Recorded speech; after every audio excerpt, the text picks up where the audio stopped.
আচলতে গাহৰিকেইটাই সদায় মোক কমপ্লেইন দিয়ে যে দাদা আপুনি মোৰ ফাৰ্মলৈ বা আমাক চাবলৈ কিয় লেতেৰা পেতেৰাকৈ সদায় আহে। ইহঁতৰ সদায় সেইটো কমপ্লেইন মোৰ ওপৰত যে আপুনি কিয় সদায় লেতেৰাকৈ আহে।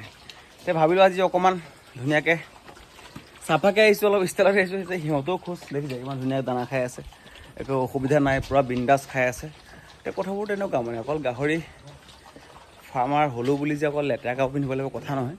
সেইকাৰণে অকণমান মাজে মাজে ভাল কাপোৰ পিন্ধি অলপ ধুনীয়াকৈ সিহঁতক চাবলৈ বিচাৰোঁ।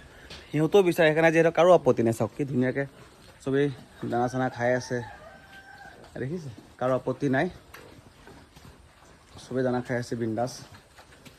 কথা সেইটো সেইকাৰণে অকণমান সিহঁতৰ মনৰ আশাটো পূৰণ হ'ব লাগে, কাৰণ ধুনীয়া হ'ব লাগে। সিহঁতো ধুনীয়া যেতিয়া আমি ধুনীয়াকৈ থাকিব লাগে।